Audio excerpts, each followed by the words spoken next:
है सरकार जरूर मानेंगे हम लोग बात को। देख सकते हैं तमाम स्टूडेंट पिछले 20 दिनों से देख सकते हैं क्या कुछ मांग के लेकर तमाम पिछले 20 से दिनों से आप लोग धरना प्रदर्शन पे बैठे हुए। सर आज 24वां दिन हो गया। 20वां दिन हो गया है जी सर। कुछ लोग सुन रहे हैं कि पीएमसीएच में भर्ती है और कुछ लोग यहाँ पे सोए हुए भी हैं। जी 6 साथी हमारे पीएमसीएच गए थे, जिसमें कि अभी 2 फिर रिटर्न आए हैं, तो 4 अभी भी जिंदगी और मौत से जूझ रहे हैं। तो हमारा बस सरकार से विनती है कि हमारा जो 5 मांग है, नहीं अब 6 मांग हो गया ना, क्योंकि जो 8000 लोग को बर्खास्त कर दिए हैं साहब, कृपया उनको तुरंत अविलंब प्रस्ताव से उसको वापस लीजिए। बर्खास्त कर दिया गया है। हाँ, हम लोग यहाँ सस्पेंशन नहीं चलता है, क्योंकि हम लोग संविदा कर्मी है ना, तो हम लोग को सीधा टर्मिनेशन मिलता है। बर्खास्त की हो गई है सेवा का, उसको अविलंब वापस लिया जाए। दूसरा है सर हमारा जो 60 बरस का रेगुलराइजेशन का जो प्रोग्राम है, जो राज्य के अन्य जिले में किया गया है सर्वे कर्मी के साथ, तो उसी आधार पर हम लोग को भी राज्य कर्मी का दर्जा देते हुए रेगुलराइज किया जाए। फिर उसके बाद अगला मांग है हमारा कि जो भी हमारा पदनाम है जेईई के लेवल का, वो हमारा पदनाम के साथ साथ उनको समान काम समान वेतन दिया जाए। उसके बाद हम लोग का पदनाम भी बदल कर, जैसे अब हम लोग का अमीन लगा दिया गया है, तो जब हम जेई में एक्सपीरियंस के लिए जाएंगे तो हमको नहीं मिलेगा। तो इसीलिए हम लोग का पदनाम में जब ज्वाइनिंग लेटर मिली थी तो उस समय भी स्पेशल सर्वे अमीन डिप्लोमा इंजीनियर लिखा हुआ था, तो इस वजह से हम लोग को अधिमता मिल जाती, लेकिन नियमावली में सर संशोधन करके उसको भी गायब कर दिए।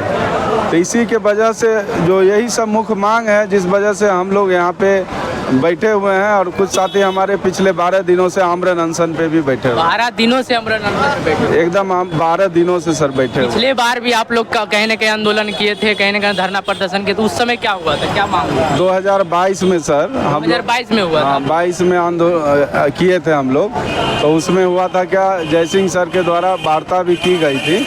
उसमें हर एक मांगों पर 12 सूत्री मांग था, उसमें बोला गया था कि आगे हम विचार करेंगे, सरकार के पास भेजेंगे। लेकिन आज 3 वर्ष हो गए, इसीलिए अभी तक कुछ भी नहीं सुना गया। तो हमारा बस कहना यही है सर कि 3 बरस में नहीं सुने, यही सब चीज़ के कारण को देखते हुए हम लोग आके यहाँ पे धरना पे बैठे, और उससे पहले भी सर को सूचित किए थे कि कितने दिन और इस तरह आप बैठे रहेंगे? कहीं न कहीं देख सकते हैं 10 से 15 लोग। सर जब तक हम लोग का मांग नहीं माना जाएगा तब तक कैसे आप बैठ ले ना। अभी तक कोई ऐसा सूचना मिला है आप लोग, जब तक 15 से 18 दिन बोल रहे हैं हम यहाँ पे हैं, 15 से 18 दिन में कहीं ना पॉजिटिव आपको कुछ मिला है कहीं से? सर हम लोग 24 दिन से हैं, कहीं से कोई पॉजिटिव न्यूज़ नहीं आया है। कहने का मतलब ये है कि एक बार भी सिंपैथी के तहत होता है ना कि सर हम आप ही के ना कर्मचारी हैं, कम से कम आके एक बार बात तो करिए, चाहे बात करने के लिए बुलाइए, नहीं आएंगे तब ना। इस तरह से दंड तो मत दीजिए। पहले ही दिन से आप आईडी ब्लॉक कर दिए, अगले ही दिन से ऑफिस सील। आईडी पहले आपका आईडी ब्लॉक कर दिया गया? हाँ, पहले आईडी ब्लॉक कर दिए, फिर ऑफिस सील कर दिया गया, फिर लंबा प्रक्रिया के तहत 383 कर्मी को बर्खास्त कर दिया गया।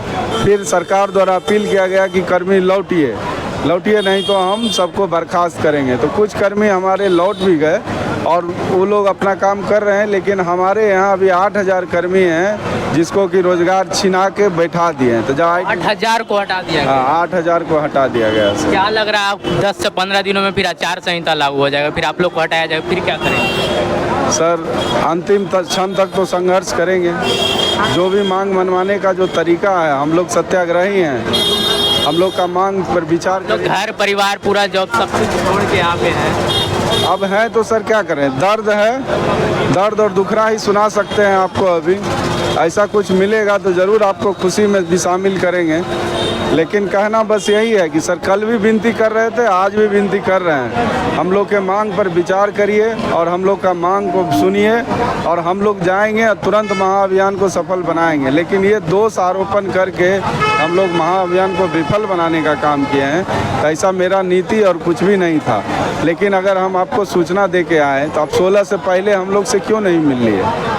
यही सब कारण की वजह से तो आके आज ये दिन देखना पड़ रहा है कि सबको रोड पे आ गए हैं, सबको आप बर्खास्त कर दिए हैं। ये सर रवैया थोड़ा सा सॉफ्ट कॉर्नर लाइए और हम लोग से वार्ता के लिए बुलाइए, हम लोग आने के लिए तैयार हैं। लास्ट बार क्या कहेंगे सरकार को आप?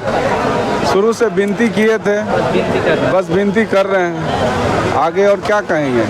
अब तो मान लीजिए आमरण अनशन पे 12 दिन से बैठे हुए हैं, कुछ भी होगा तो जिम्मेदारी अब विभाग लेगी। और भाग लेगी जी। जुड़ने के लिए धन्यवाद। धन्यवाद।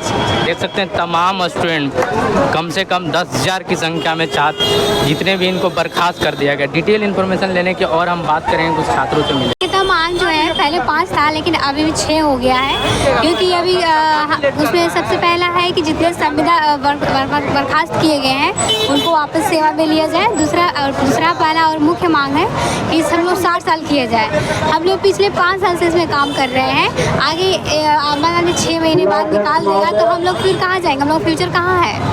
पिछली बार भी 2022 में आप लोग किए तो उस समय क्या हुआ? 2022 हम लोग 2023 दोनों समय किए थे। तो उस क्या आश्वासन मिला था? उस समय हाँ 2023 में आश्वासन मिला था, बट जो है उस पर जो है ठोस निर्णय नहीं लिया गया, जिसकी वजह से हम लोग फिर से 2025 में हम लोग धरना पे बैठे हैं। क्या कुछ उम्मीद है हो जाएगा फिर? 20 दिन से आप लोग बैठे हुए हैं क्या? जी 20 दिन से बैठे हुए हैं, और जब तक नहीं होगा तब तक हम लोग बैठे रहेंगे। और हाँ जी, सरकार से उम्मीद है सरकार जरूर मानेंगे हम लोग बात को। देख सकते हैं तमाम स्टूडेंट पिछले 20 दिनों से, देख सकते हैं कुछ स्टूडेंट ऐसे भी हैं जो आमरण अनशन पे बैठे हुए हैं। देख सकते हैं कितनी संख्या में स्टूडेंट यहाँ पे। आप लोग वीडियो को ज़्यादा शेयर करें। जुड़ने के लिए धन्यवाद।